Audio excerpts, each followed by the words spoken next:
My name is John Holtzman. I'm a partner at Rennie Public Law Group, and welcome to the fourth part of a six-part series on police reform and public safety reform that is co-sponsored by the Institute for Local Government and the Rennie Public Law Group.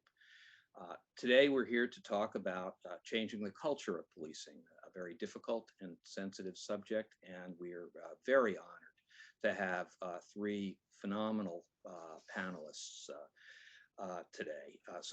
First, we have, well, not first, but Police Chief Lisa French. She has been with the Richmond, California Police Department since 1998. She was appointed interim chief in 2019 and permanent chief in 2020. She's the first female chief in the Richmond Police Department's 110-year history. Chief French has a master's degree in human resource management from Golden Gate University and is a graduate of PERF's Senior Management Institute for Police. Chief French also serves on the Contra Costa County's Racial Justice Oversight Board and is the Community Policing Committee and is on the Community Policing Committee for the International Association of Chiefs of Police. Welcome, Chief French. Second, we have Dr. Ashley Brown Burns, who's a co-founder of Effective Law Enforcement for All, which you're going to hear a little bit about, I hope, in the course of our discussions. Phenomenal organization.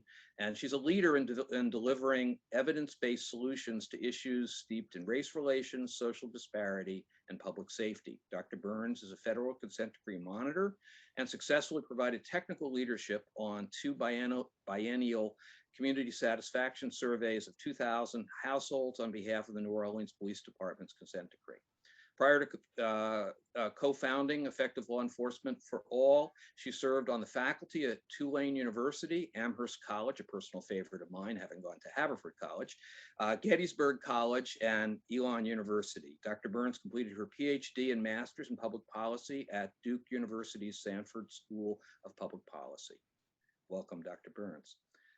And finally, Dr. Theron Bowman, who's a former police chief of Arlington, Texas, a federal court-appointed consent decree deputy monitor in Baltimore, Maryland, and a multidisciplinary law enforcement expert on the New Orleans, Louisiana, and Memphis, Tennessee monitoring teams.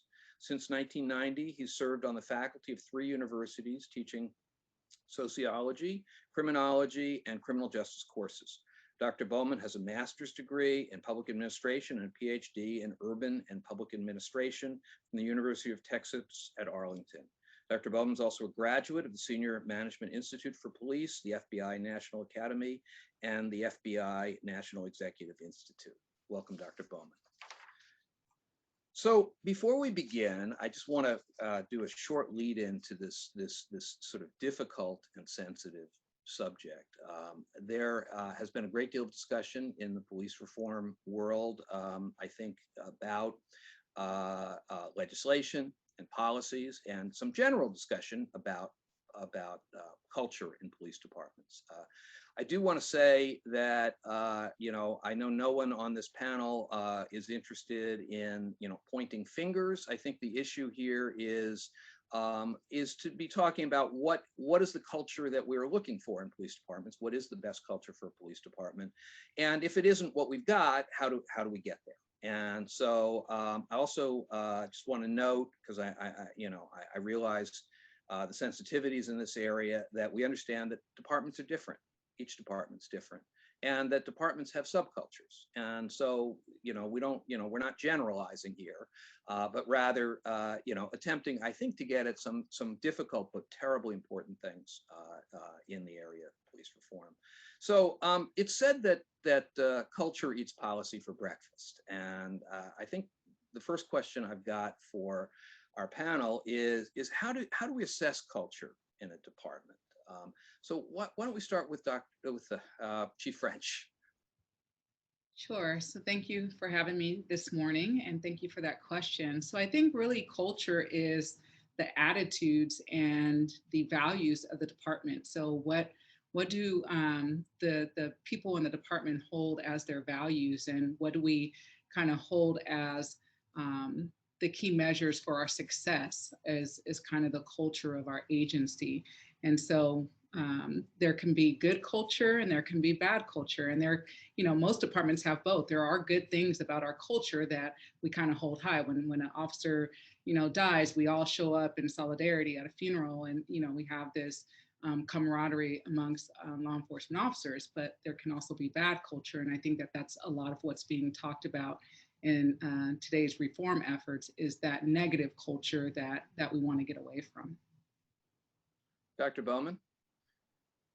Sure, thank you. And I appreciate the opportunity to be here with you this morning as well. I believe it was Plato who said that what is honored in a country is cultivated there. And so when I look at a police department and I want to understand its culture, the first thing I look at is the reward systems that they have. So I go to a police academy graduation and I ask them, what kind of awards do you have for recruits in the academy class during academy training? For many police departments, they have the best shot, the most physically fit officer, and the one who made the most impressive stop or arrest, but they don't have awards for the officer who exhibited community policing, the officer who was best at resolving situations without using force. So I look at the police academy rewards, and then I look at the annual awards that the department award to police officers. And I look to see if those awards include other than heroic kinds of efforts. Do those awards include the Community Policing Award, the De-escalation in Policing Award, the award for the officers who de-escalated the most situations, awards for officers who use the least amount of force but appear to be the most effective? So again, I want to see what, as Chief French just indicated, the department values, because you can tell an awful lot about what's important to the department by what they reward, what kind of conduct, what kind of behavior, what kinds of results they reward in that agency. Dr. Burns? Thank you for this opportunity, and I'm excited to be here this morning as well. I agree with everything that's been said, and I think one thing that's really important to think about is when we're trying to identify and establish culture, whether it's a good culture and a bad culture, oftentimes it's important to identify the elements of leadership, education, accountability, and practices in a department. And then many times, how coherently a department and any of its members can speak to those issues can also help us understand what the culture is, because there are departments where they may not know what their culture is, but then we also have departments that are really driven by a very, very strong strategy, or a very, very strong sense of outcomes, or a very strong sense of inputs, or ideally departments that consider all of those things. And when you have all of those things, then it's easier to holistically understand what the culture is, versus if there's just kind of random patterns and practices and a bunch of individuals doing what they want. So I really encourage that, thinking about leadership, education, accountability, and practices, and the best practices and all of those, and being innovative and community-centered and all of those are going to be some of the key and core tenets of being able to even measure or identify or articulate what a culture is for any department. I noticed, Dr. Burns, I mean, you had done these surveys of the public and their attitudes towards policing. Are there do people do studies within departments of the officers themselves and their attitudes and their beliefs? Definitely. So some of the research comes out of federal consent decrees, but I do believe some departments do kind of internal self-assessments. I know in New Orleans, we've surveyed the police officers themselves, as well as the residents of the New Orleans metropolitan area, as well as people who are detained by NOPD officers. And so we do both. So we go into the jail and we talk to folks who've been detained about if they know why they're in jail, if force was used upon them, just trying to get at what the interaction was like with an officer. But we also speak to officers directly using surveys, and we ask them questions about bias within the department, opportunities for promotion within the department, if they feel like they're well trained, if they feel like they have enough equipment, if they feel like they have enough support, what their aspirations are, why they became police officers in the first place. And I think in this critical moment in time, it's important to know that, at least in my experience, there's still so many officers who are applying for this job because they truly do want to serve and protect and make the world a better place and serve the communities that they're from or the ones that they're living in. And I think that sometimes that gets lost along the way. So I do think that taking more time to speak to officers and leaders and community members instead of kind of operating on assumptions or kind of trends in the media, it gets more at the heart of what's going on. But I don't think that it's widespread, that you see a lot of self-assessment occurring in a regular kind of longitudinal way that's focused on improvement and not necessarily something else. So I'm going to ask the most difficult question on my list right up front here.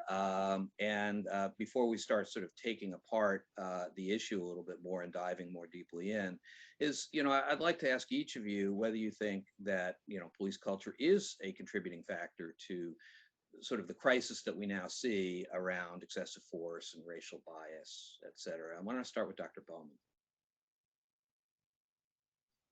Yeah, sure. Thank you again. What we see in police officer actions and conduct, I believe, is a direct result of the influence of a long-term police culture on policing.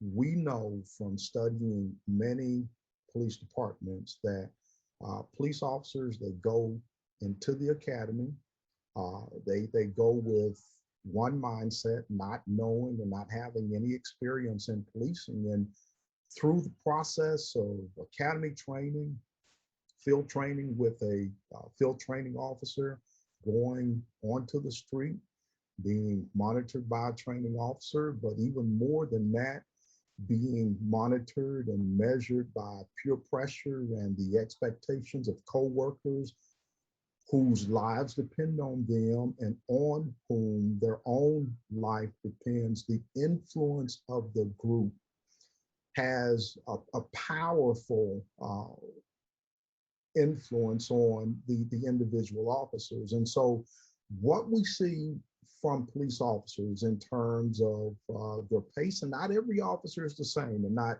every officer is equally impacted by the culture. So generally speaking, in terms of the pace of work, in terms of their openness and openness to new ideas, in terms of their tendency to be very conservative in how they think and treat and react, in terms of their interactions and engagement with the rank and file, the brass within the police department. Yeah, all of those kinds of police officer activities are largely influenced by the police culture. And let me say that it's important that we understand the culture in an agency didn't just start yesterday. But when we look at both individual agency cultures that are largely byproducts of the culture of the police profession, if we can call it that, that has been a long-term process in the making, some 150 years in the US. And so the actions and reactions that we see today didn't just start. And so it's very deeply embedded, and the culture does in fact influence what we see. Chief French? Yeah, I couldn't have said it any better or more eloquently than what was just said by Dr. Bowman. And I guess I would just add, it's not just the culture, it's the systemic, the system itself, the law enforcement system and the criminal justice system that plays a part in the culture of law enforcement also. And then it's how we've gotten away from what we were originally, well, depending on where you look from Europe or from American policing, what we got away from. We're originally intended in European policing to be guardians and community policing and be one with the community. And then we got into this more warrior mentality, which I think we're going to talk about later, where we're warriors. And so it's definitely the culture that got us to the situation that we're in now, and dealing with police reform and how do we really better connect with our community as opposed to being a us versus them within our community and the police departments. Dr. Burns? I guess the one thing I would add is I think when we're talking about culture and practices, sometimes we conflate all these different elements, just like Dr. Bowman and Chief French are saying about how we got here. So I think that sometimes, at least to speak for the public, right, thinking about the activities that are connected to law enforcement versus activities that are connected to public safety versus activities that are connected to community problem solving versus some of the real issues that have to do with enforcing social control, right? All of this has become the work of police officers. So whether we're talking about emergency management, disaster response, domestic violence, reconciliation, crowd control, enforcing the boundaries of race and place in urban areas, all of these things are very distinct. And I think the cultures that manifest differently different some cultural problems that are easier to penetrate or address than others. But I think that that's another important change that we need to make, is not conflating all of that different work and assuming that the skill sets that kind of drive them are all the same or all distinct, and really rethinking about if police officers should be engaged in all of those services in the first place. So I hear Chief French, talking and Dr. Bowman too, really a little bit about the culture matching the job, in a sense, or the job affecting the culture. I'm curious. Before we kind of launch into maybe isn't people to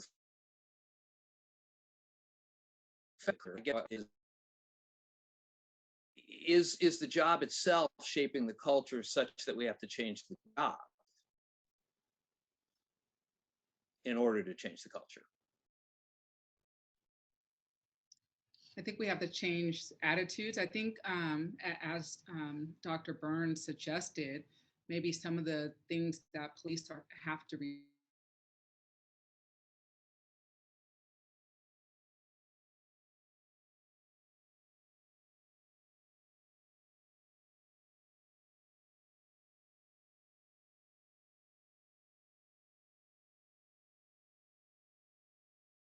on a regular basis, where mental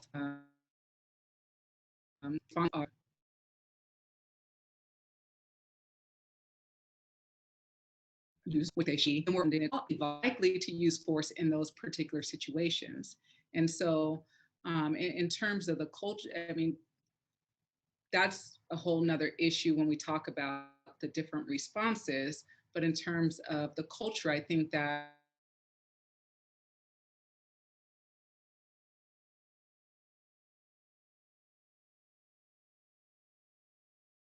responding to very volatile situations, we will stay in that warrior mentality as opposed to the guardian mentality. So I think that, yes, the calls that we respond to definitely have a direct effect on our culture. Yeah. Dr. Bowman, any further thoughts on that, or should I move on? Not certainly. Fully 80% of what the police do has no nexus to crime whatsoever.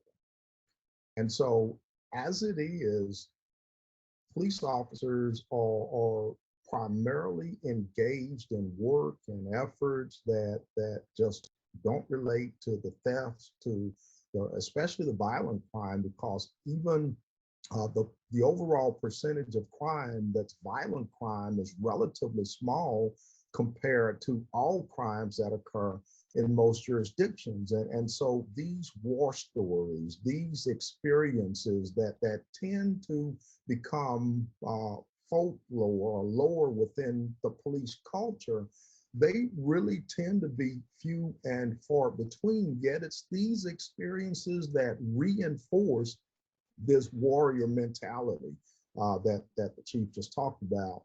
And so the culture very much influences the job and the approach to the job. That the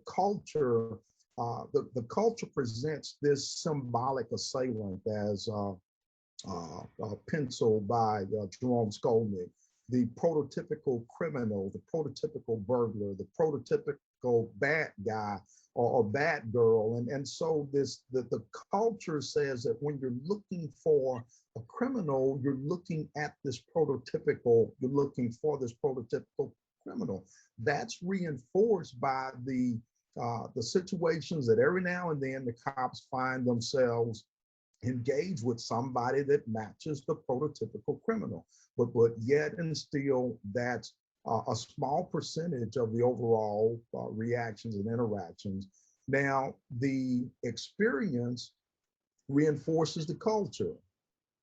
It doesn't really matter if it starts off as a mental health or a CIT related call, but an experience that matches the perceptions of the officers then serves as reinforcement to the police culture.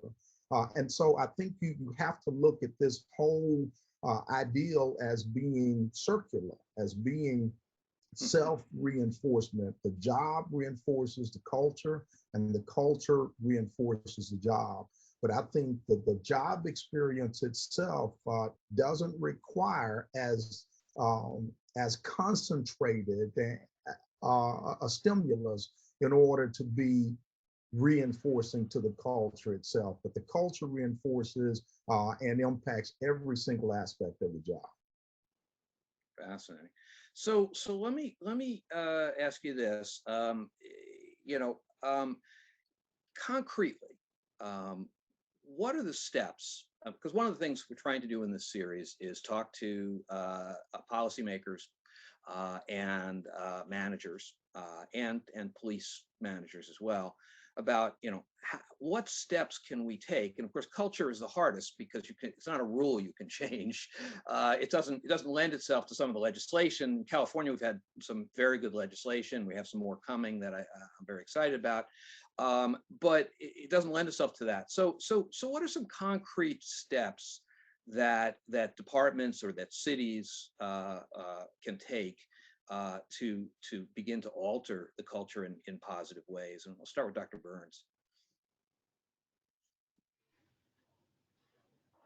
So one thing I'll start with is I think one thing that we have to do is start having other people take any responsibility or accountability at all.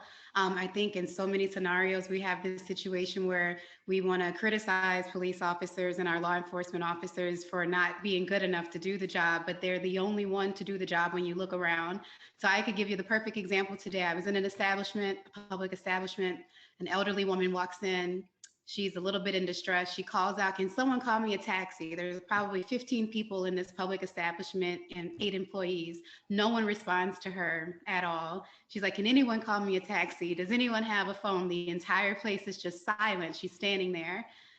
It's very uncomfortable. So I start calling a taxi for her. I'm like, this is just very uncomfortable. And so then police officers show up, and they've showed up for trespassing. And so there's just such a limited set of options about what's supposed to take place because it's unclear who called. The owners aren't really saying anything. The customers aren't saying anything. But now you have 2 officers on the scene and this elderly woman, but she's the perpetrator, right? And so it's very unclear because she's just asking for a taxi, but she's trespassing. She's not getting any services, but it's no one's job to deal with it but the police. So in many ways, like, are they like, it's unclear what their responsibility is, but to physically remove her. When they tried to speak to her, she got really loud. She was extremely aggressive with them. But at the same time, she was afraid because she started cowering in a corner. And so I say all this to say is like, I called this woman an Uber to go where she wanted to go and spoke to the officers and like personally intervened. But there was like 25 people around and no one helped her. And there was not really a crime. I mean, we criminalized it if we want to say she's trespassing, but we're talking about an elderly woman looking for a taxi without a telephone.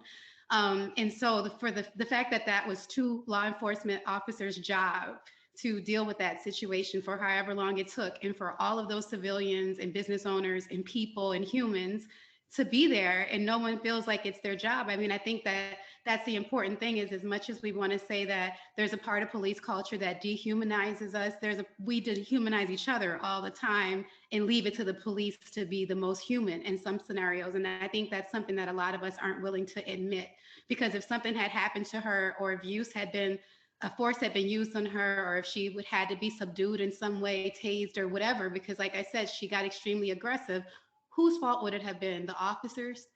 Not the 25 people who didn't call her a taxi, So I'm using that example, and I don't want to ramble on, but I do think that when we talk about changing police culture, there has to be a more collaborative conversation that's not, like we said, pointing the finger, but all of us trying to see this as a role that we all need to step up to the plate and figure this out, and not just keep saying, oh, it's their job and they don't do their job well, but it's not my job. Because that's what it felt like to me today. It's just a regular human being, as I felt helpless, even though I'm completely empowered to have helped that person. But instead, everyone in that room expected those two officers to act.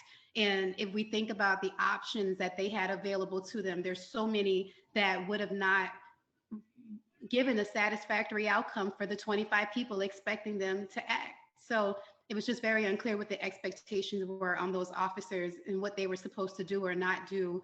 And no one tried to help the officers or the elderly woman. So I know the chiefs are going to speak from that law enforcement side, but I also want to say from the public side, we need to see more humanity in ourselves and start taking more accountability for the things that politicians, cities, social service providers, nonprofits, all of the other actors in these communities where social problems are prevalent. They need to act too, and not keep pinning this on police officers who, like Dr. Bowman said, are also expected to solve crime and solve problems and deal with disasters and emergencies and all of the other things that we expect them to do perfectly and well and adequately and innovatively. So Chief French, so to the question, of what are some concrete steps? I know you've thought a great deal about this issue, I realize that I'm asking you to summarize in 5 minutes what you've thought about for an entire career. But with that said, if you'd indulge me, what are some concrete steps that we can be taking now? Sure. So as Dr. Burns said, we do need community involvement. We need the community to, we need to talk about some of those calls that, we shouldn't be involved in, that we're called to because we're the first resort as opposed to the last resort, because we're the easy 911 number to contact. And I've had my own challenges with this within my community. We're talking about police reform. My department's already been defunded. And I'm talking about, okay, well, what the service reductions are going to be, yet I have, council members saying, well, wait, we want you to go to those barking dog calls, and we want you to shut up those dogs and, tell people to turn their music down or whatever. And I'm, it's difficult, because then we have the community, and we actually have a task force reimagining public safety, and they're saying they don't want us to. So it's not even the people in our own city are on the same page as to what the police should do. So we have to have some clear definition on what, and every community is going to be different. But specifically for my community, I need some clear direction from, the city council and about what they want policing to look like in our community. We also, me as the leader of the agency, I have to set clear direction, clear policies. When I became chief, I went to every single work group around my department, and I talked about, what's working well, what's not working well.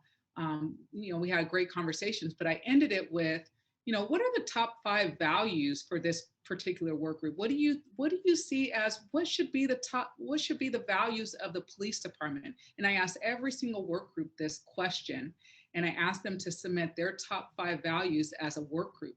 And at the end of the year, we actually voted on the top 5 as an organization.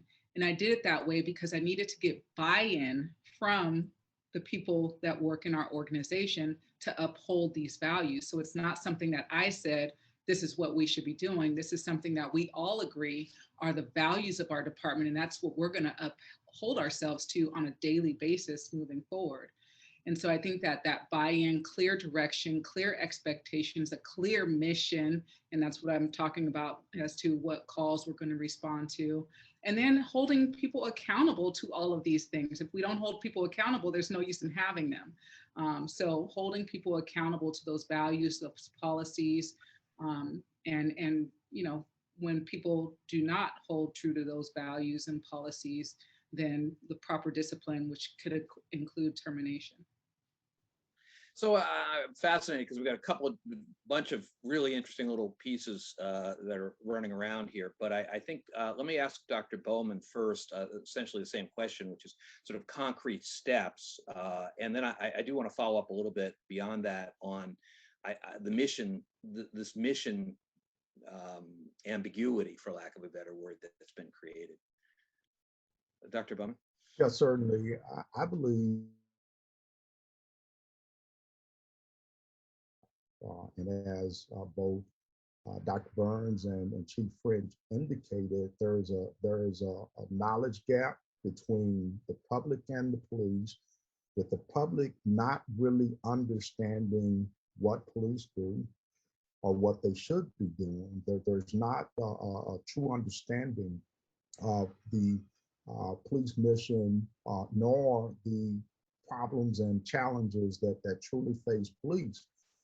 But at the same time, there is a knowledge gap with many police departments and police officers in understanding what the public expectations are and how to execute those expectations. And so one of the first steps I think would be to get with professionals like you have here on this interview today, and let us work with the community and with the organization to create surveys, public surveys of members of the public with the right questions to assess the public knowledge of the police and the public needs and the public wants and the public expectations. But we also need to clearly understand where the cops are, what their thoughts are, what their beliefs are, what their needs are, what their attitude towards leadership and management is, and just overall, you know, to sum this piece up, do the internal surveys, the external surveys, and then start to decouple or start to better understand the components of the culture that cause the police to do the things that are undesirable and desirable, and reinforce those positive, decouple the negatives from what police do. And let me give just one more quick example. Many police chiefs even and politicians will listen to police officers and unions say they want to work a 12-hour shift or they want to work unlimited overtime. But what we know from research is that 12-hour shifts tend to result in less sleep for police officers, and sleepy cops turn into tired cops, and tired cops tend to become more poor decision makers, especially after the 9th or 10th hour of the shift. And they tend to be involved in more misconduct, more discipline issues, more accidents, more uses of force. But yet, to appease the cops and the unions, the leadership tend to make decisions that favor what the cops want, when what the cops want is not in their best interest. And it's these kinds of results that tend to reinforce both the behaviors we see consistent with the police culture and the outcomes that are consistent with today's culture. So we need to invest in knowledge to understand all of these different components, uncouple the ones that are undesirable, and then reinforce the ones that are. And in 3 minutes, that's the best, most specific I can be for you. Well, I do apologize because I know all of you have spent your careers on kind of this very question. So it's, but obviously many in our audience have not heard people with your depth and knowledge on these issues. So Chief French mentioned this essentially values exercise, I guess I'd call it, working with the troops to come up with a set of 5 values. First of all, I guess I'd be curious, Chief French, what are those values that they came up with? So our top 5 values are integrity, professionalism, service, leadership, and respect. So one question I get a lot, and when I've had this conversation about police culture with police unions, and my background is one way I came to this issue is having spent 30 years negotiating with, among others, police unions. So often when this issue comes up, and of course it becomes a flashpoint, it almost never goes well, but what the police unions will say is, that culture is really up to the leadership. I'd like your reaction to that, maybe starting with Chief French. So culture is up to all of us, actually.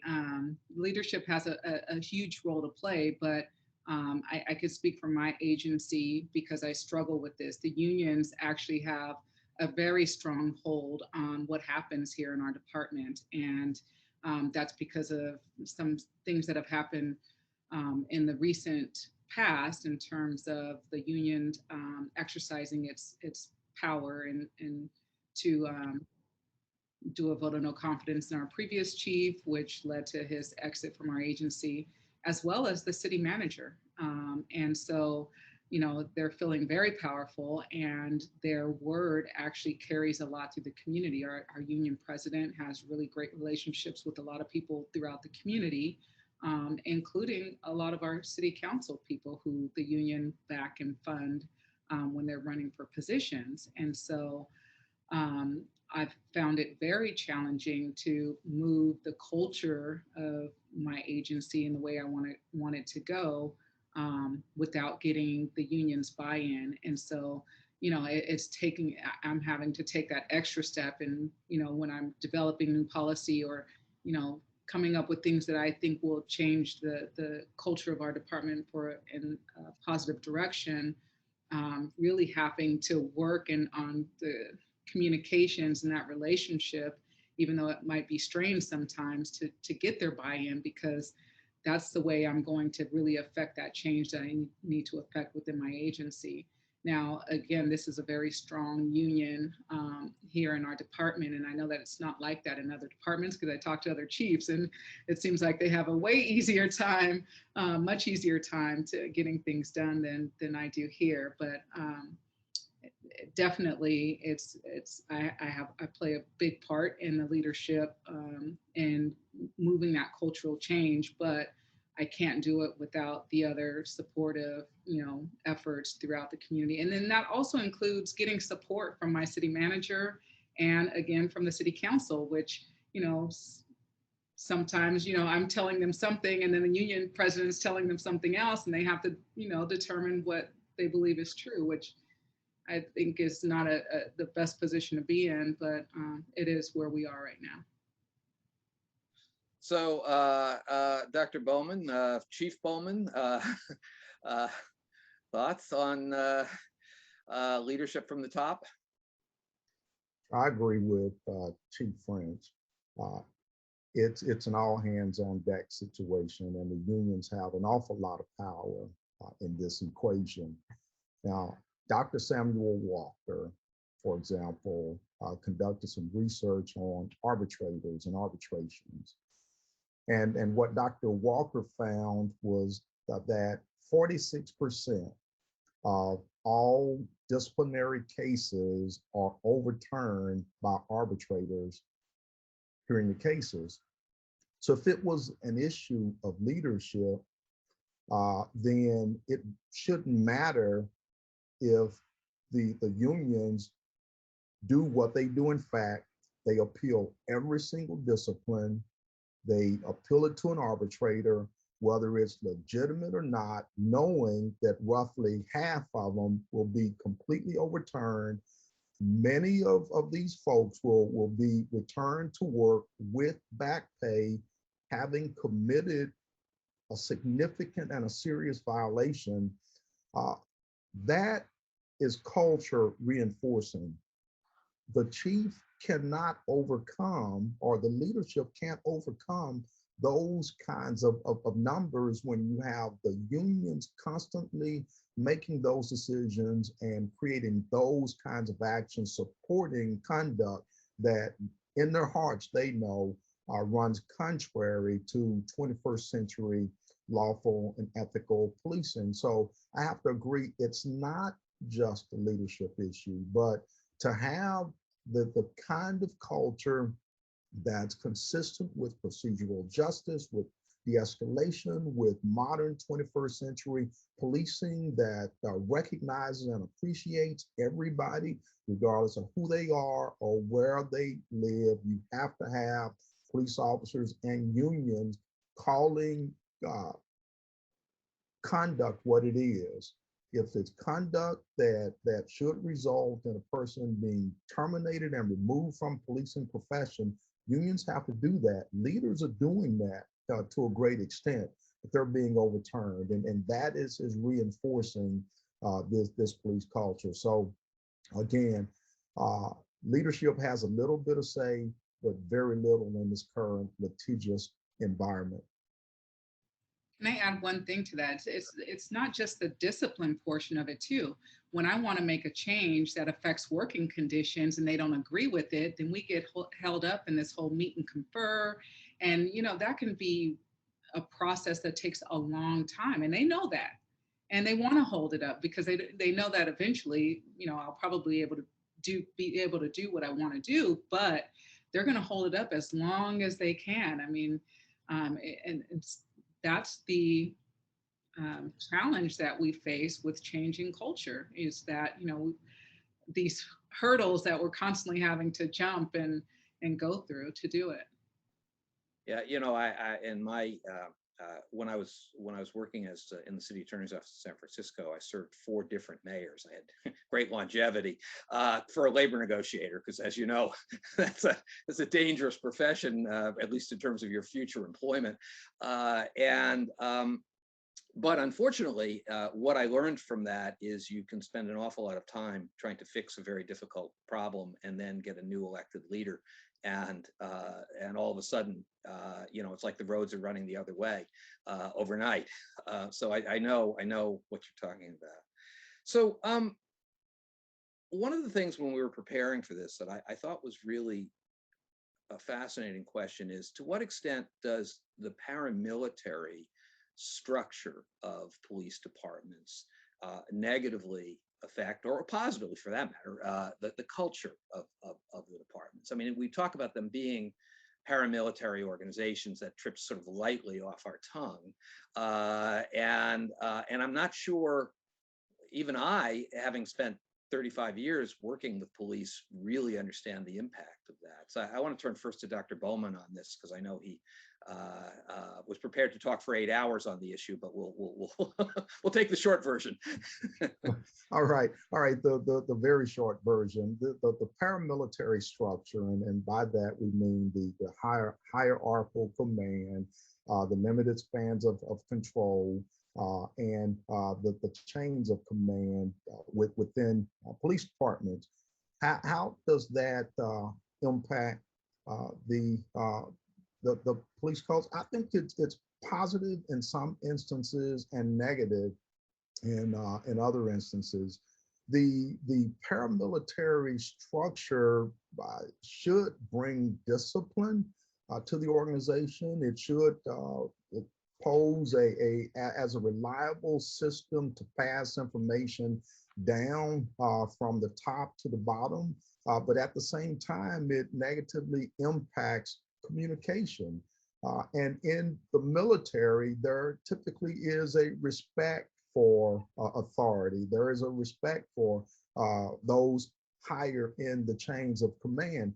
You don't always see that in police departments. When we talk about the police culture, and we recognize that there are several subcultures within many police departments, there often is a different leadership culture than there is a different culture at the mid management level, at the first line supervisor level, as well as the officer level in the organization. And you go into departments and you see a union here, a union here, a union here, and a union here at multiple levels, and they typically don't talk to the leadership. They don't engage and interact with the leadership.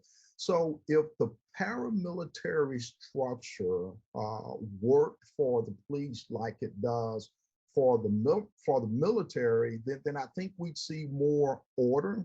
I think we'd see more discipline. I think we'd see more impact from the leadership passing information and commands down through the organization. But that's just not the case today. I think it's dysfunctional where the informal organization, i.e. the union bosses, the cops who are popular in the organization, they have more influence in the organization than the leadership.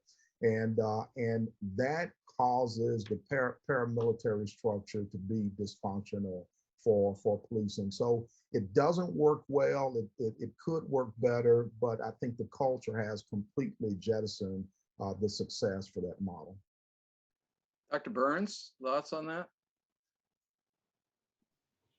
Not on this one. I Okay. don't want to interrupt the flow of conversation specifically on this. I mean, the one thing I will say that comes to mind to me is just trusted information. I think that if something is informed and evidence-based and data-driven, it makes it easier to understand your duties. And I don't know if all police at all the different ranks, for example, that Dr. Bowman just mentioned, have a clear understanding of where the duties are coming from and the significance of them.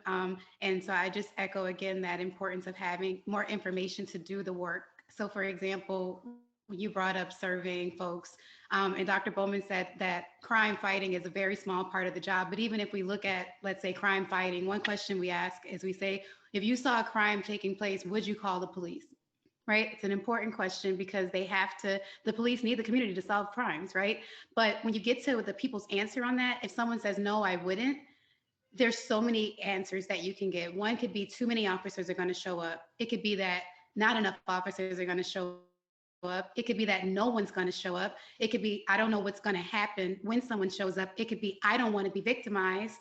You see what I'm saying? Like so even understanding like what you're supposed to do or not do for the role and what's wanted and what's not wanted, we need a lot more information, I think, as well to understand the duties and the rank and file and who knows best and who knows what should be done and who has the best ideas and strategies. And so I don't know if that's another area where that structure would be dysfunctional, because I don't know if you can assume that the best source of information about those things is only tied to tenure and how long you've had the job, as opposed to having real successful activities in community policing or problem solving or some of these other components of the work that aren't necessarily captured when you're just thinking about solving crimes. So thanks. So Chief French, when we were talking yesterday as we're preparing for this, I thought you had a very interesting observation related to the paramilitary issue, which is the question of how much agency should an individual officer have. And I think it goes directly to this whole question of paramilitary in a way. So I'd love you to talk about that a little bit.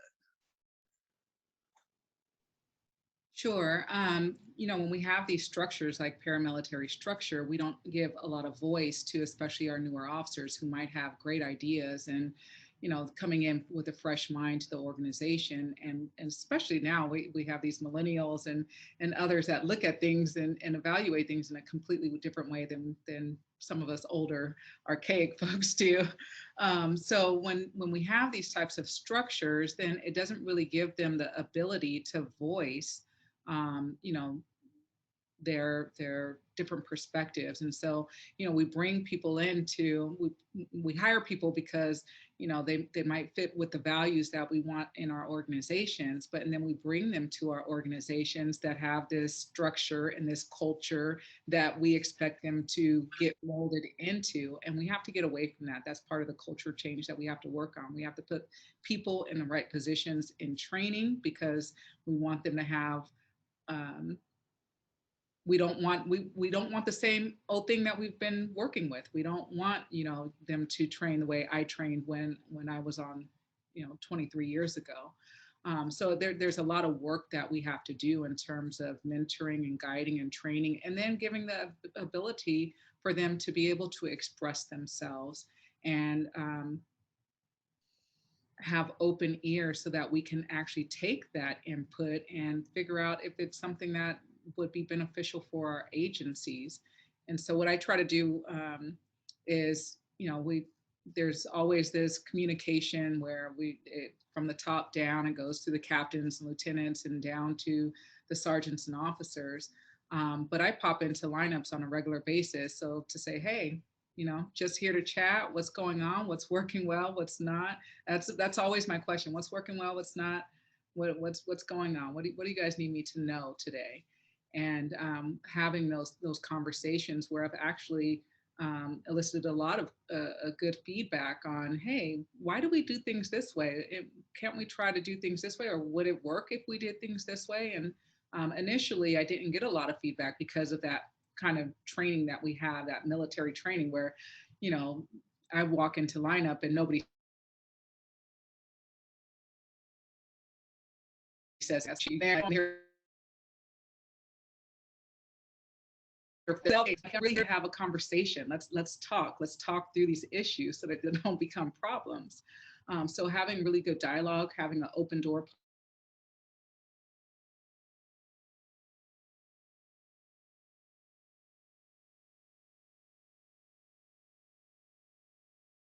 in command, there's another mechanism, not a way for them to go around, and skirt, certain things, but a mechanism for them to be able to express themselves. And everybody wants to be heard. And we talk about procedural justice, and I, talk about having officers practice procedural justice in the community. We have to practice procedural justice internally also.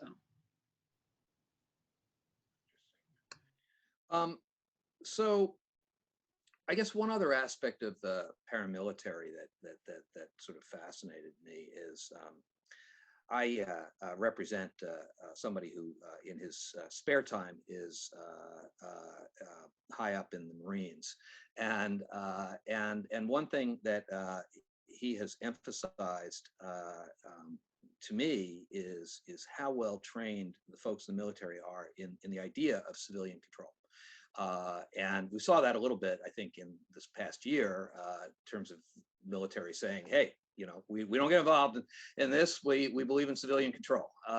And so they appear to be walking the walk, at least in significant part, on that issue, maybe not everybody. And so I'm curious, to what extent, I mean, it seemed to me as an outside observer, when I talk to police about civilian commissions, for example, I was the counsel for the Fresno Police Reform Commission, and there was discussion about oversight commissions, and and these are almost definitionally civilian commissions, and I find at least great resistance to the notion that civilians in the police world can have an important role. I'm curious what you guys think. I'll let whoever wants to volunteer first for this one.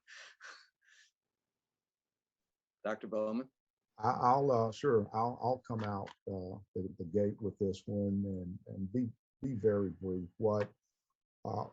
I agree with you wholeheartedly. There is an awful lot of resistance in the ranks of police to civilian leadership, civilian oversight, and so that's a given, and especially in this current environment. But I'm seeing some police departments now implement some systems and units that are led by civilian personnel that are making inroads into this civilian oversight concept. Dr. Burns is in the community that has been a pioneer in that area, and not only putting civilian leadership in some areas, but putting civilian leadership or leaders who are typically not very highly represented, not very well represented within the ranks of policing itself. And that exposure, I think, has been largely successful. That experiment has been largely successful. So while there is internal resistance to civilian oversight and civilian leadership in police agencies, some of the more I think modernizing agencies that are experimenting with civilian oversight or leadership in certain high profile positions, they're seeing some success. And that engagement and that interaction between a successful civilian leader and the cops in the organization is tending to help the officers understand that civilian leadership isn't all bad, that perhaps their perception of civilian oversight and civilian leadership was not justified. And so I would just throw that out as a positive and as a possibility based on what we're seeing in some agencies today. Dr. Burns? I would echo that. And I do think it's a really key model, and it's a way we can really benefit just having more and more non-sworn folks to help carry the load in many ways. Like one of the examples I could think of is having, more lawyers in academy. And I know one thing that the New Orleans Police Department did is they brought in way we can really benefit just having more and more non-sworn folks to help carry the load in many ways. Like one of the examples I could think of is having, more lawyers in academy. And I know one thing that the New Orleans Police Department did is they brought in a doctor of education who had been a university professor to lead their training academy with the charge to professionalize it and make it like a university and to aspire for it to be a really good university, even though it was a police academy, for a police department. So I think that there's many examples of, bringing in social workers and psychiatrists, people with legal backgrounds, data scientists, organizational management, that just having more and more non-sworn folks to help carry the load in many ways. Like one of the examples I could think of is having, more lawyers in academy. And I know one thing that the New Orleans Police Department did is they brought in a doctor of education who had been a university professor to lead their training academy with the charge to professionalize it and make it like a university and to aspire for it to be a really good university, even though it was a police academy, for a police department. So I think that there's many examples of, bringing in social workers and psychiatrists, people with legal backgrounds, data scientists, organizational management specialists. All of these things have really taken, I would say, offset a tremendous amount of administrative burden. That also is something we're not talking about, because all of these new duties and services come with all the paperwork and things that go with documenting and tracking and recording it.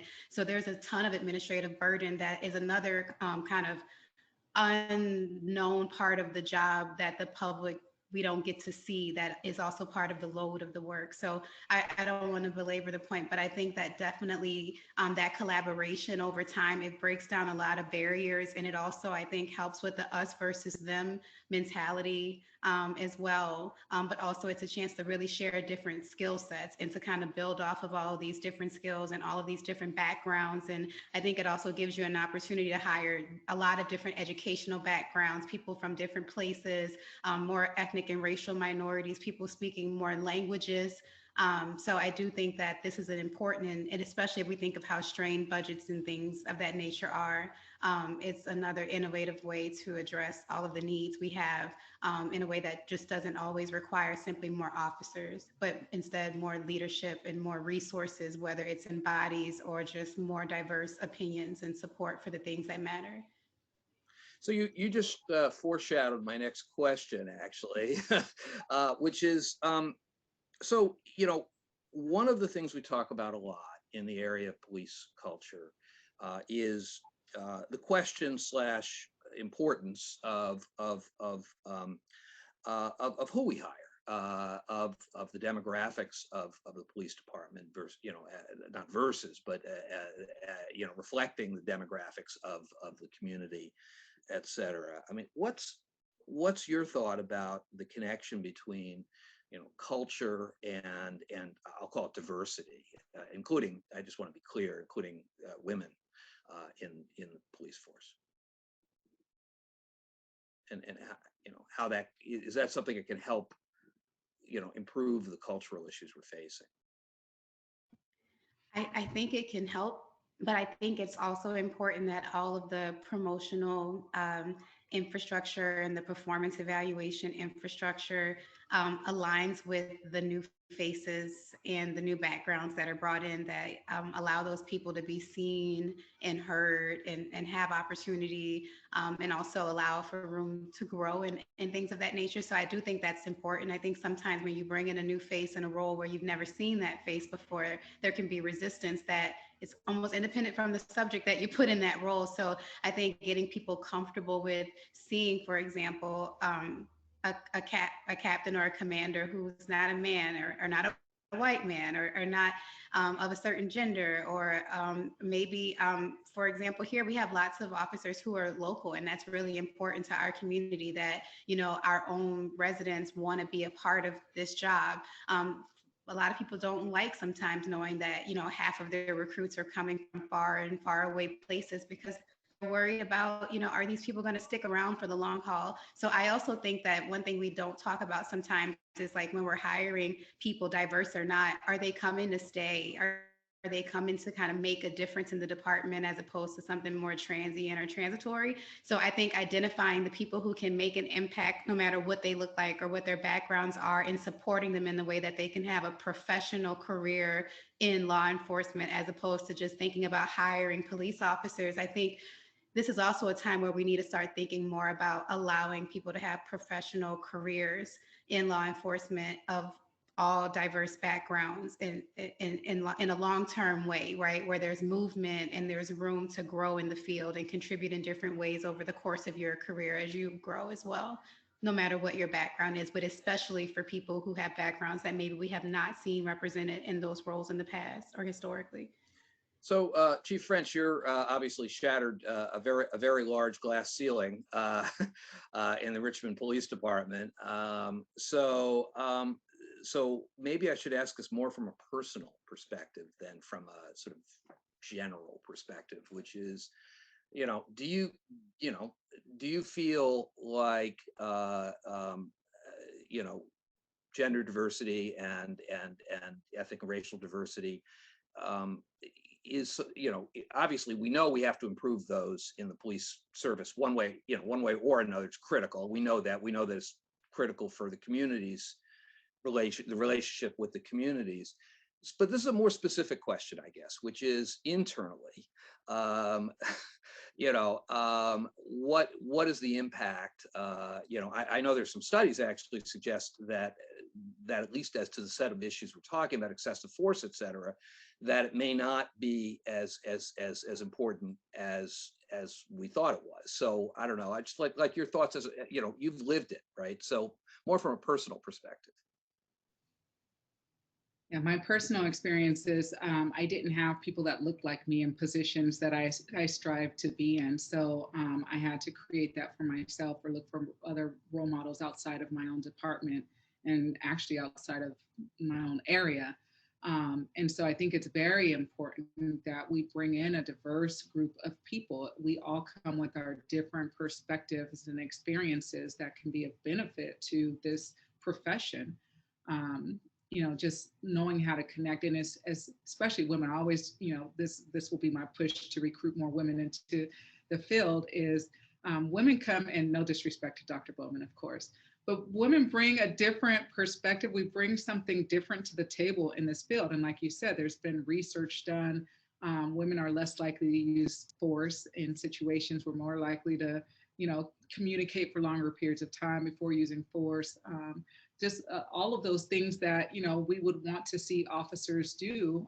Women, have that ability and that human connection that that compassion piece, that empathy that we bring to the table. And so we do definitely need a more diverse group of candidates. But as I mentioned before, and as Dr. Burns talked about, we have to create a culture that's welcoming and supportive to this diverse group of people that we bring into our organization. So if we go back to culture, we have to make sure that our culture is going to embrace this diversity and actually hear what the people that we're bringing in have to say, and actually, really listen and understand and seriously consider the ideas they bring to the table. I was talking to my husband last night, who also works in law enforcement in a larger agency in the Bay Area. And he was talking about some training, because he works actually at the academy. He was talking about some training they want to do on cultural diversity. And one of the trainers said, well, we don't want to call it, culture training, because officers shut themselves off and they don't want to hear it. And he said, well, wait a minute, we got to call it what it is. And we need to, this is what we have to work on. And we were talking about this whole idea of white fragility and not wanting to actually address issues head on, because it will turn, this white male dominated field. I'm just going to call it what it is. We're working in a white male dominated field. And if they feel attacked, or, just because we talk about race issues doesn't mean that we're calling you a racist. And so, really trying to get over those humps in terms of communication, and how do we get this actual training to get done, and how, those difficult conversations are going to need to be had in order for us to move forward. And so getting back to the whole diversity part, we're never going to really impact the culture and the diversity if we don't address the underlying issue. We have to address the elephant in the room. And some of that has to do with the white fragility and how we actually talk about these issues. Dr. Bowman? Sure. For most police agencies, and steeped within the police culture, is a high value on seniority. And so we see in policing many systems that are based on seniority, from the assignment of an ID number once a person is hired, based on the day they were hired, to their ability to move laterally within the agency, even to their ability to promote, is largely based on seniority. So the more senior people typically are assigned to the more preferable assignments, they tend to get off of patrol sooner. They tend to get into specialized units, and therefore they keep the newer arrivals in policing isolated in patrol, and in the lesser desirable parts of police work. And so if racial and ethnic minorities and women want to come into policing and experience the full range of experiences that police departments have to offer, these decisions on assignment that are either solely or primarily based on seniority have to be changed, because that keeps them from being appointed, that keeps them from being assigned, that reduces the opportunities that they have. And so when you have individuals who are interested in becoming police officers, and most that I talk to want to be a detective in 2 years, but you have on the other side of the equation a seniority-based system that's going to keep them isolated in patrol for 5 to 10 years.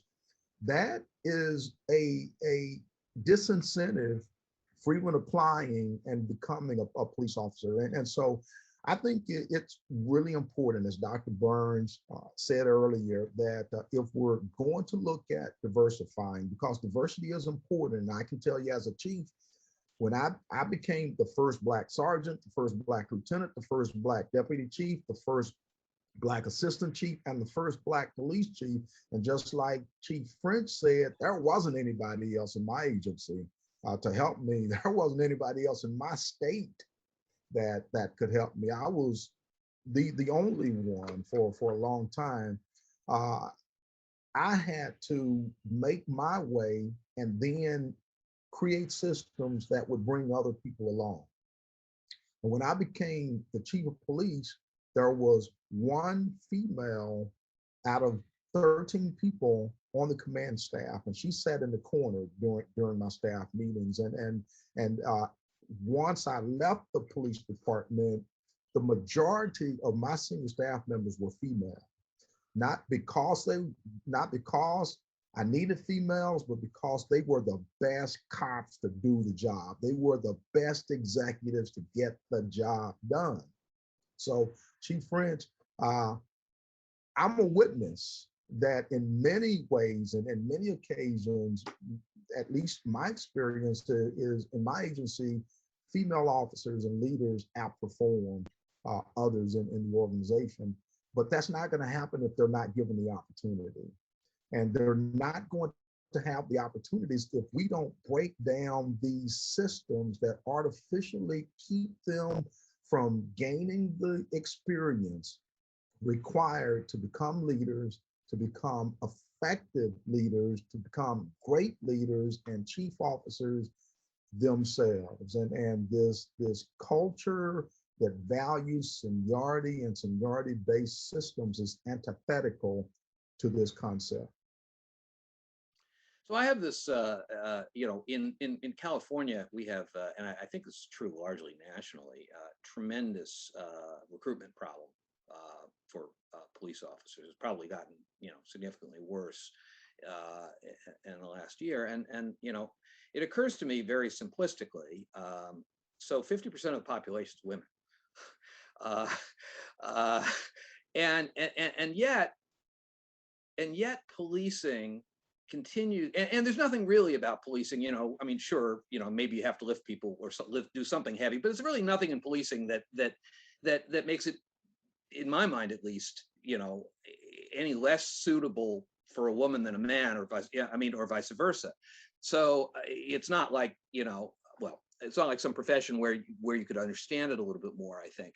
So if there's any such profession, by the way, I'm not sure there is, but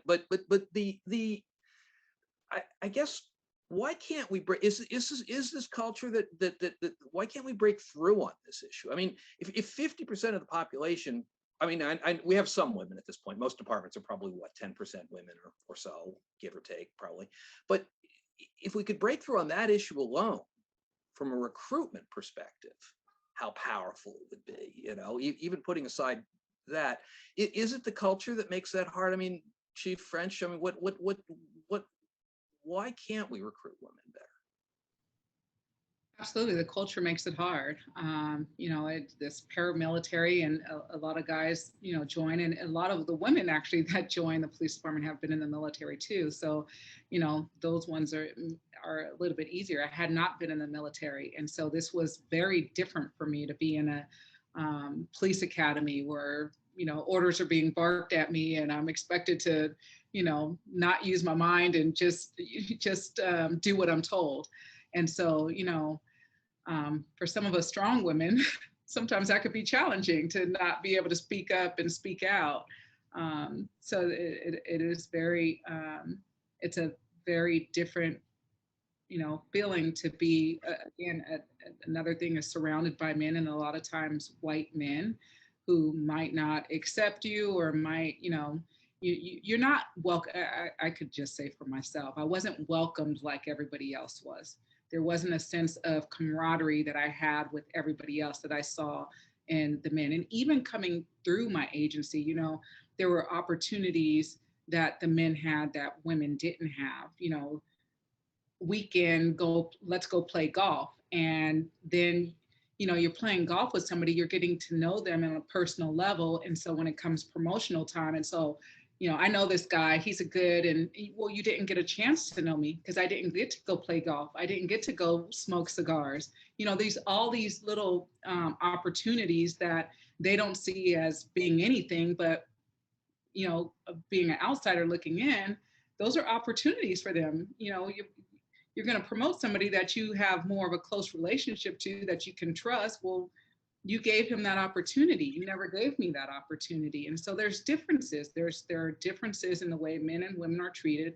I learned that when when I got to the executive level and I got to sit at the table with all the captains and the assistant chiefs and the chief, and we would talk about making promotional decisions. And I would hear I don't think it was done intentionally, but I would hear the way we would talk about candidates and how a male candidate, oh, he's smart, he's quick to learn, and he'll get it, he'll be a great candidate. And the woman candidate with the same amount of time, also smart and quick to learn, oh, she just needs a little bit more time. And I'm like, well, they have the same qualifications. Why is he quick to get it and he'll get it, he'll be fine, but she just needs a little bit more time. And I started bringing those conversations to the table to say, hey, there is a difference in the way that we treat men and we treat women here, and we have to knock that off. We have to give women the opportunity. And so it's like we've all said, women have to be given the opportunity. So, Dr. Burns, I know you're kind of an expert on attitudes towards policing and public, and I guess having kind of your finger on the pulse of how people perceive police officers in a way. I wonder, I know obviously diversity is just a tremendous challenge for policing. What do we do? What can we do to do better in that realm? Sure. I mean, I think one thing concretely, Chief French was talking about, like, once they're in the institution or the department or the organization, whatever we want to call it. But back to what you were saying about recruitment. So one thing we often don't talk about is the recruitment process. The way it plays out in a lot of places, it's not really intended to get the best people. And so I think, so I want to stick on diversity, but one thing that's important here is that the process of becoming a police officer in some places, it's not like, deciding to go be a consultant or a teacher or something, which those can be long processes. But, I've looked at hundreds of actual applications of real people applying to be a police officer, whether it's a reserve or a new recruit or a transfer. And it's a lengthy process, right? Because it's difficult to recruit. We might have one police academy, or you might have 3, but you probably don't have more than 4.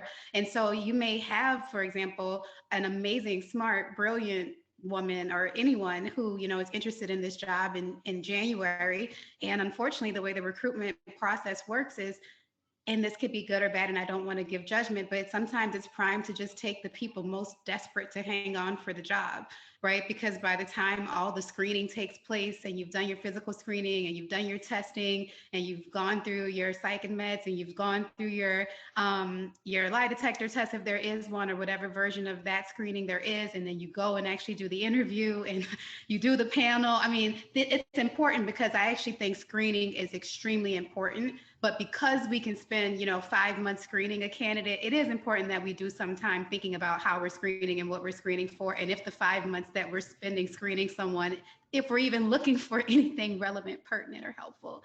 But it can take 6 months, right? And so if you're a super talented person, 6 months is a really long time to wait for the job where there's already a lot of barriers and there's a lot of issues with morale, and you're seeking the support of your family and friends and your community and network, and that might not even be there when you go out for the job. So I mean, I think even retaining awesome applicants through the application process is another very specific practical improvement. There are many departments who are still doing paper case files where there are not electronic applications, where you still have to fly in town town and test in person, and fail it maybe, and then have to figure out if you're gonna, how many times you're gonna fly back to try again. And so the way we recruit is very archaic, and it does not really mirror best practices in most industries, even I would think the military, because at least the military oftentimes, I used to want to join the Air Force. And so at least there's someone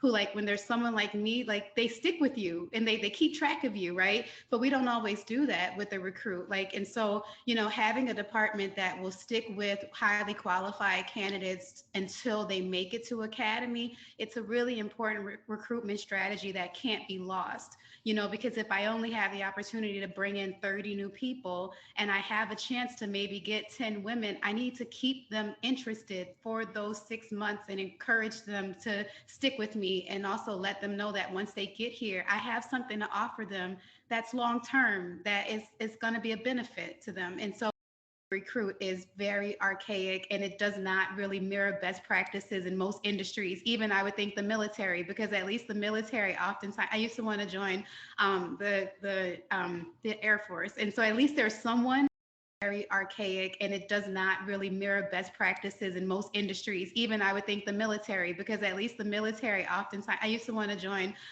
the Air Force. And so at least there's someone who, like, when there's someone like me, like, they stick with you and they keep track of you, right? But we don't always do that with a recruit. Like, and so, you know, having a department that will stick with highly qualified candidates until they make it to academy, it's a really important recruitment strategy that can't be lost. You know, because if I only have the opportunity to bring in 30 new people and I have a chance to maybe get 10 women, I need to keep them interested. And it does not really mirror best practices in most industries, even I would think the military, because at least the military oftentimes, I used to want to join the Air Force. And so at least mirror best practices in most industries, even I would think the military, because at least the military practices in most industries, even I would think the military, because at least the military oftentimes, I used to want to join the Air Force. And so at least there's someone who, like, when there's someone like me, like, they stick with you and they keep track of you, right? But we don't always do that with a recruit. Like, and so, you know, having a department that will stick with highly qualified candidates until they make it to academy, it's a really important recruitment strategy that can't be lost. You know, because if I only have the opportunity to bring in 30 new people and I have a chance to maybe get 10 women, I need to keep them interested for those 6 months and encourage them to stick with me, and also let them know that once they get here, I have something to offer them that's long term, that is going to be a benefit to them. And so we don't talk about that part. I mean, in my experience, I really do think that it is a problem that the system counteracts having highly talented people. I mean, you really have to be, in some cases, quite desperate for a job to hang around long enough to get to a police academy successfully. And we don't talk about that much, but that is a real reality that many of our chiefs are facing when they're trying to bring in new officers into their department. That makes a ton of sense. You know, I started, when I started in San Francisco, we used to have 4-year long, they called them eligibility lists. And of course, by the time you got to the bottom of the list, you were, you were looking at some really difficult situations. But so let me ask, because we're running a little short on time, and I wanted to get to the issue of, you know, the 21st Century Policing Task Force recommended that, and we talked about this a little bit at the front end, that we move from a warrior model to a guardian model in policing. And you know, having worked on change in a variety of governmental systems, I have to admit, I found this extremely appealing. As a paradigm, as approach. I'm curious what you guys who are actually, you know, involved in this think of that, and also, you know, if that's a good model, you know, how do you do it? I'm going to let you guys decide who goes first here. I'll start. So, you know, I think I mentioned earlier, we've gotten to a point where, you know, a lot of our officers see themselves as a warrior, and that's, you know, when I think of warrior, I think of battle and war, and we are not at war with our community. And so we have to get out of this mindset. We are guardians. We are here to protect and serve. That's the guardian mindset. But I mean, being a hero, you want to be a warrior, and that's, I think that's why, a lot of our officers see themselves that way. And so going back to what we model, what we value as an organization can get us back on the right track to that guardianship mindset. And really, when you look at what we do, and we discussed this earlier, the warrior part is very, very little of what we do, the enforcement action. And, not to take away from that, because that is needed. This is also law enforcement. But we are here to really make connections with our community, do a handoff to other service-based organizations, because a lot of times, what people really need are services.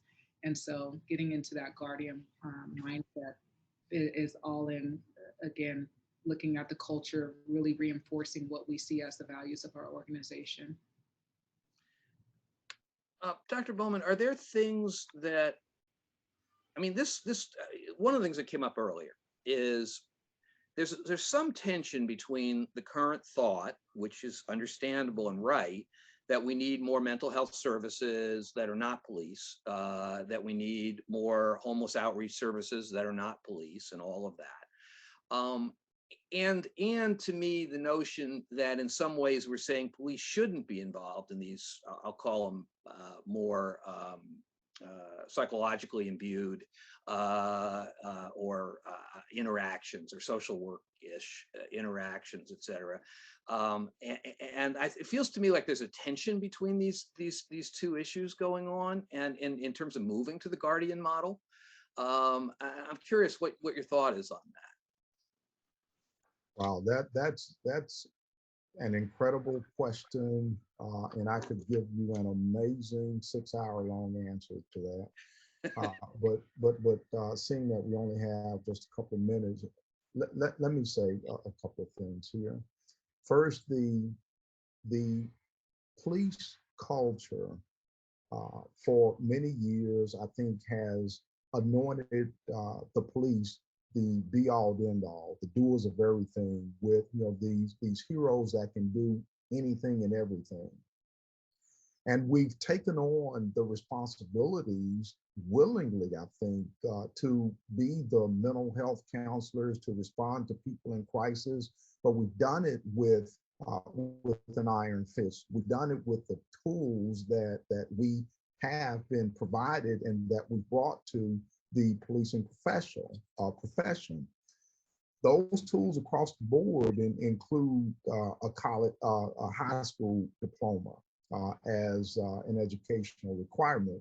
When we're facing situations that require professional training and certifications in order to produce a successful outcome for the community, for the persons that are involved in these situations. So we've taken on too much when there are, as Dr. Burns said earlier, there are opportunities to bring in civilian professionals, to bring in co-responders to these mental health, behavioral health related type calls and other kinds of calls, to get other public safety officers who are not sworn to handle lesser critical calls for service, alarm calls, accident calls that are not crime related, that consume police officers' time, that they really could be better used doing something else. So there is an opportunity and a need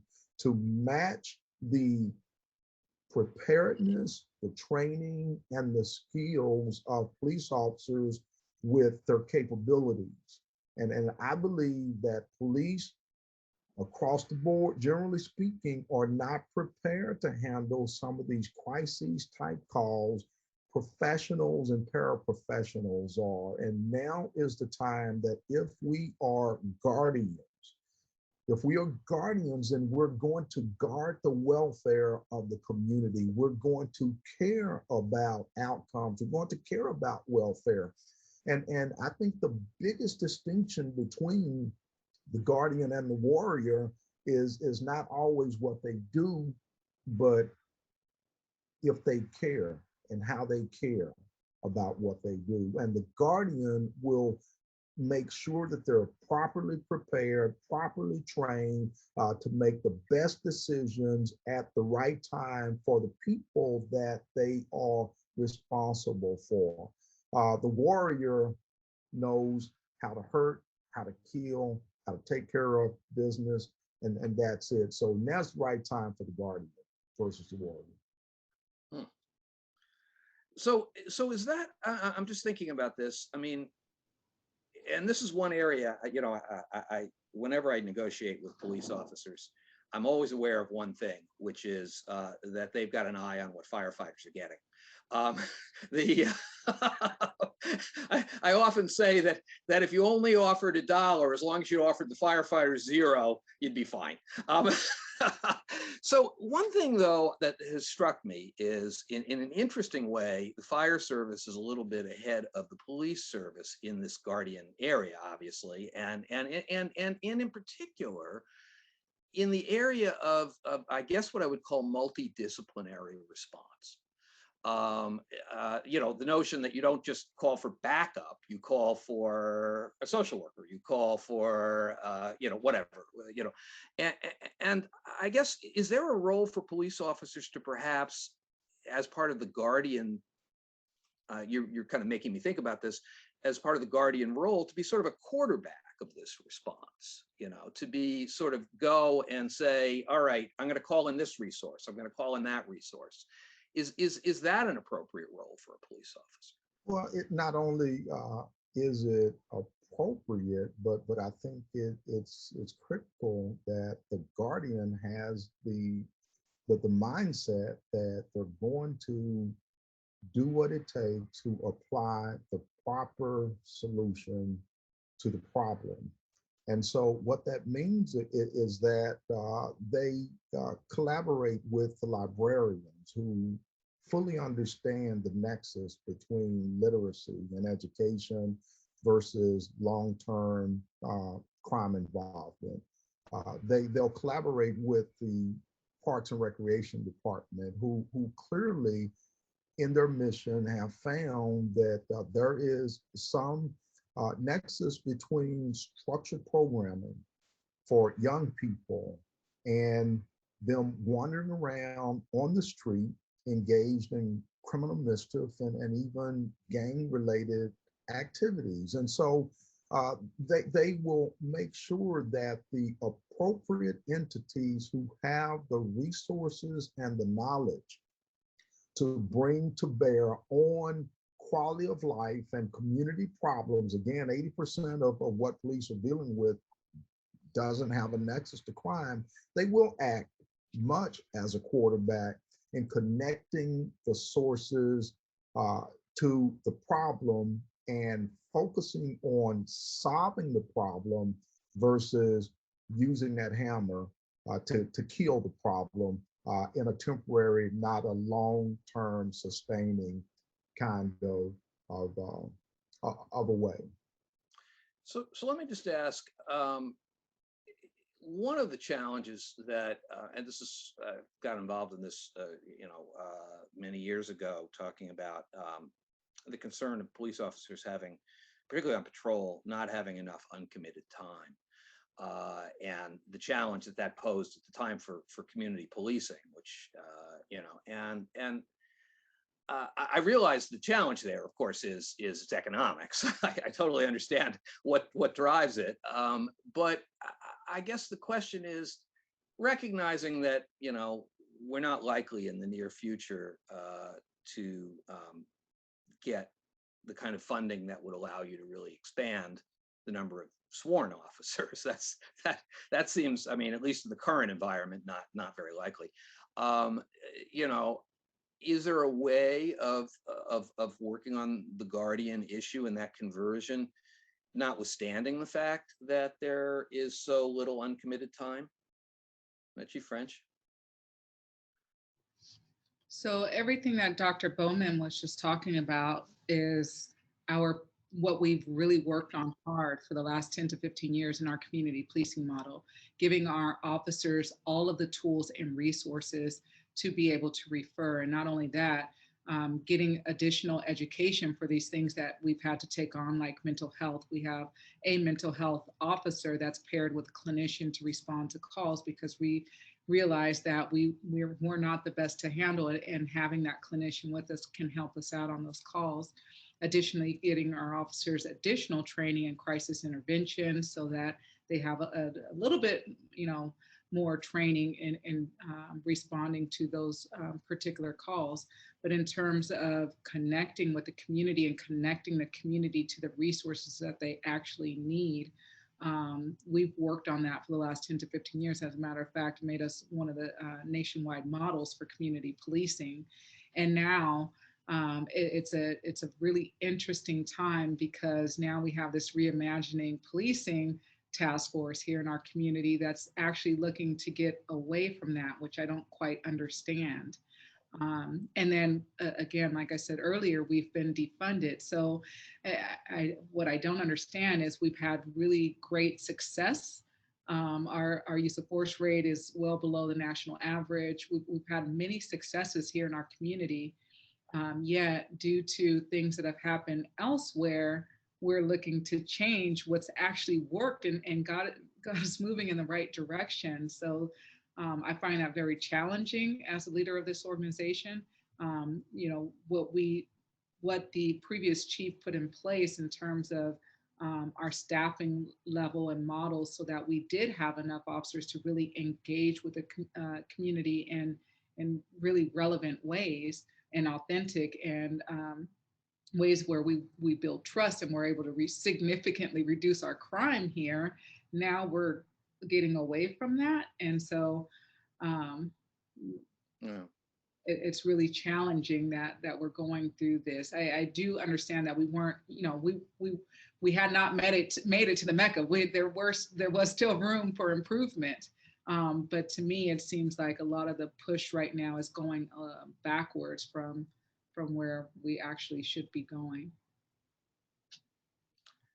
Yeah. So, Dr. Burns, in terms of moving to this guardian model, I was interested in something you and I talked about actually a few days ago, which is the role of consent decrees versus change outside of consent decrees, we'll call it, in the ability to change culture within an organization. And your thoughts kind of on, I mean, I'm kind of assuming, let me just say, I'm kind of assuming the consent decree is a bit of a blunt object, and that it's probably not the best way to get people on board. But I'm influenced a great deal by Judge Thelton Henderson, who's a judge out here, who was the judge in charge of the Oakland consent decree for many, many years until he retired. And the Oakland consent decree, by the way, continues. And one of the things that he said is that, that he felt that the culture undermined the consent decree, I guess is what I would say. And I'm just curious what your thought is about that, having worked on so many consent decrees. I mean, I think to tie that question to where we've been in the conversation, I think it's that difference between having a department in a community that feels that this is something that they want to do and that they are going to do, versus a situation where you're being told you have to do it. So like Chief French was saying, identifying the right values, right? Like if we're going to say that the guardian model is an important value, it's important to do that in a very transparent and public way, where you also are reinforcing the positive outcomes that come with it. So for example, when you said like, could a cop be a quarterback? Well, it depends, because one, if they make a bad play, then they're held accountable. And if they do a good job, the system may not be set up in any way to reward it or recognize it or let anyone know that that was how things should be done. And so I think it's just really important because sometimes performance evaluations can't capture that, and your supervisor log isn't going to capture it. And as an officer, you may not have any tool to capture it so that it can be represented to someone else later. And so I think also, like, you know, what we measure has to change as well in order to get to this transformation. Because like when you were saying that, I can't remember who said it, but that the warrior, like how many people, how many bad guys did I catch versus how many lives did I save and how many people that I help. I mean, when I talk to younger officers, one of the things I hear echoed the most is that they don't feel like the job appreciates how many people they save or help.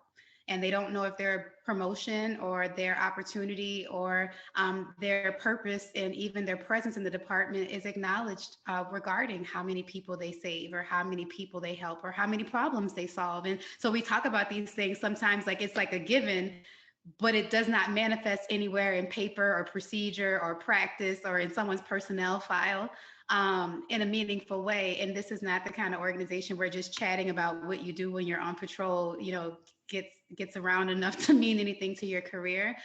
So I think that the difference with like a consent decree model versus having a proactive self, you know, inward looking, we're going to look at ourselves, we're going to see where our deficiencies are, and we're going to see where we can improve and all take ownership of it. That can be far more efficient and swift. You know, we've had very few consent decrees given how pervasive the problem is nationally. They've been very costly for the few we've had. They've taken a lot of time and many of them are still underway. So we don't have a whole lot of tangible examples that this is successful in the short or medium run or even in a sustainable way when you look at them on a case-by-case basis. But I do think that we have a lot of unrecognized models where a department or a city manager, mayor, whoever decided that they wanted to make some improvements and just got going and stopped things before they got started or before they bubbled up into a situation where a consent decree could occur. And so I think there's just so much attention now, and now with cell phones and cameras everywhere, things become public really quickly now, and there's a lot more pressure to address something today. Sometimes you're not going to have the opportunity to tell the public this is under investigation, we'll get back to you in 18 months. People want to see action now. And so to be able to be responsive in the modern world, you have to have a strategy that is proactive. A consent decree is not going to be the answer. Consent decrees can barely keep up with the present because they're already focused on the past before they start. You know, you do a review of a bunch of information, and by the time you get there, that information is already years old. So you may be starting and the problem has moved in a situation where maybe your consent decree has anywhere from 4 to 17 different sections. What if what you identified changed? Like the example I gave you, why don't you want to call the police? What if it's gone from I don't want to be victimized to too many people are going to show up, right? Like that problem can change really quickly. And so I think that that's why it is a very blunt object, because to make it work, it's about all the tailor fitting and the personalities and the people and the politics and the resources and the deficiencies that are already there and the capacity that's already there. That can make it work. You could give 20 places the exact same federal document, but to get the job done, all of that part is not included in the script.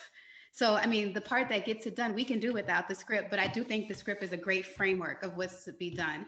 Dr. Bowman always says the floor is the Constitution. So, I mean, it's not that this is that difficult. Some of this stuff we need to just get going because it's apparent. It's not that we need to go dig to figure out what we need to do to improve. And so my only pushback on consent decrees is the notion that we need to go spend a lot of time digging in situations where some of this stuff is just completely in front of our faces, you know. And I think that's the difference. Is I don't know if we have the time to wait or the money to spend to figure out if it's going to work. I think that it's better to just get started and get going, and you can probably achieve more quicker for less, and then have everyone at the table so that everyone can own this for the long run and it's not being forced on anyone. Thanks. I actually think national standards in some of these areas in terms of, uses of force and other areas that we're talking about nationwide. National standards would help, with some of these efforts. Yeah, and what about what do you think about? I mean, in California we do have a fair amount of legislation that's coming down the pike. Is that also helpful? It helps. It helps to get us there quicker. I do wish that law enforcement had a little bit more input in these. In the guide, there's more collaboration with law enforcement so that we know it can work, and we come up with a model that is going to work, as opposed to having to go back to the drawing board. And I'm not saying that that's what we're going to have to do, but there are some challenges in some of the legislation that's coming up.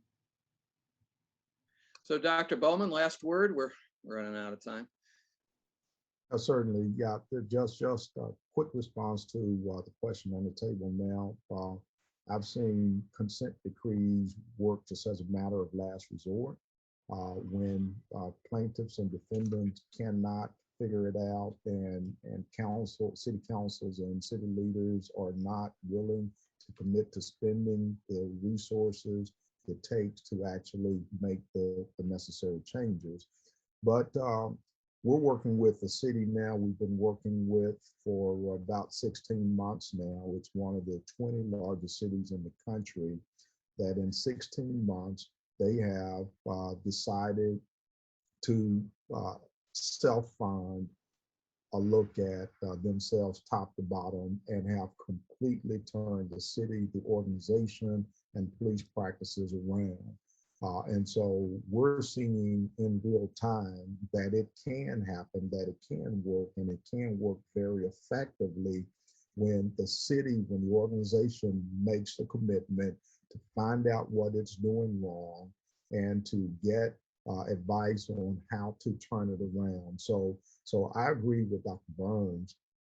These cities and organizations should be proactive. There are models now evolving that shows, to the extent they'll make the commitment and stick to it, they can essentially turn the organization around in record time.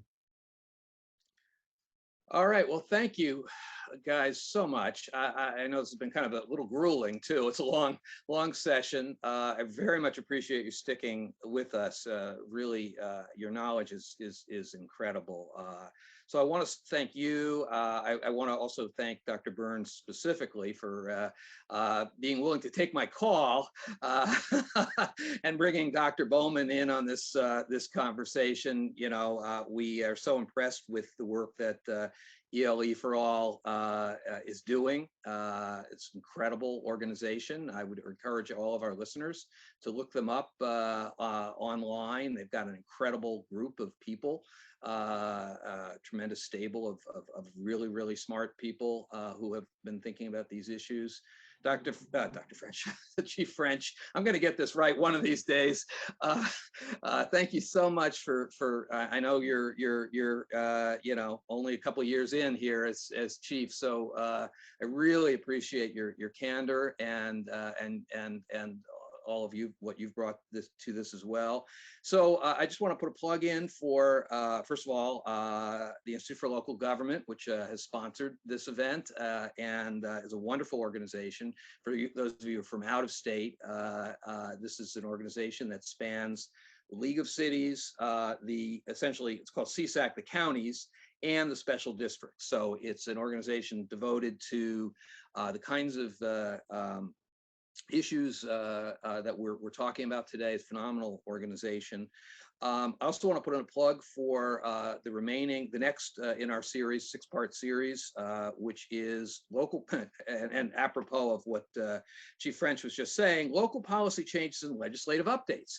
And we will have, that will be our director of